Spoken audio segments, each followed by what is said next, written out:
It is May 1st, which means that it is a new month. It's a new start, right? So I want to start this month off by talking about goals. So the way that you should be setting your goals is you should be aiming so high that you don't know if you can actually hit the target. Like for me, my personal experience, I guess you could say, I had 250 subscribers around there at like March, right? Let's say March 31st, I was at 250. And my goal for the end of April was to get to 320.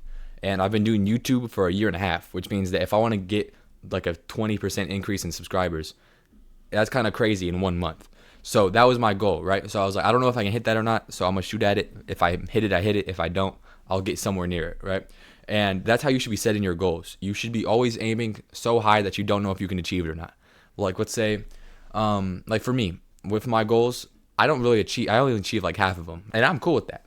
It's not about like getting the exact goal. It's about getting closer to where I want to be in the end. Like let's say I wanted to bench 355 this month. That's not my goal. Let's just say that, right? I want to bench 300 or not 300, 255 pounds, right? I'm at 225, so that'd be 30 pounds in 1 month. I don't know if that's reasonable or not. I'm not going to think about it right now, but I want to, let's say, get 30 pounds on my bench press. I don't know if that's possible or not, but it sounds pretty hard, so I'm going to shoot there. And let's say I get to 250, right? I didn't reach my goal, but I still progressed in a good way very quickly.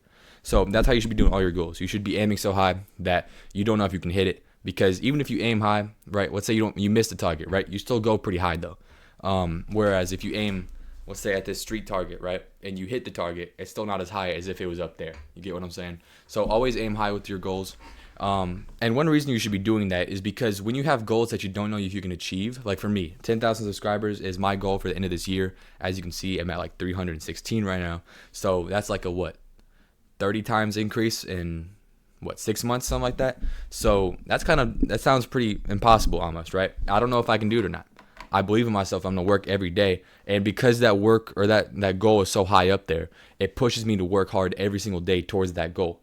And yeah, I'll mess up sometimes, but like overall, I'm working on YouTube every day. And part of working on YouTube is like self-improvement in general. So I only post one video a day, but most of the work going into YouTube is into myself. You get what I'm saying? Like every time I journal, every time I read the Bible, every time I exercise, these habits that I'm doing ultimately pushes me forward in YouTube, because I can't make videos unless I'm actually experiencing self-improvement. But yeah, not only does it make you work harder towards your goals, because if it's impenetrable wall, you have to punch as hard as possible to get through it. It doesn't just do that, but it also, when you actually reach the goal or get close to it, like for me example, when I got like 70, 80 subscribers and I got to 316 subscribers instead of 320, that's still very close, and that made me feel very accomplished, right?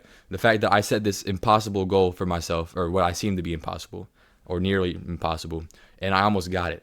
That shows that you can actually set something out for yourself and achieve it, right? Even though I didn't get the exact goal, I still got very close to it, and I'm going to increase the goal to 400 by this month, just so I have to keep working consistently to get there. And when you do reach that goal or get close to it, like I was saying, you feel such great accomplishment, because if you didn't know that you could reach it and you did, that's crazy, right? Like you proved yourself wrong. You're like, I don't know if I can do that, and then you did it.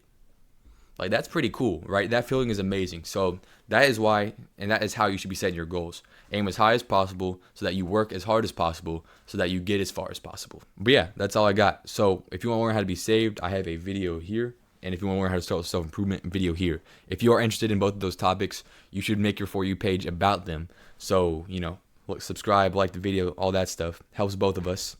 But yeah, like I said, that's all I got. Thanks for watching. Praise God.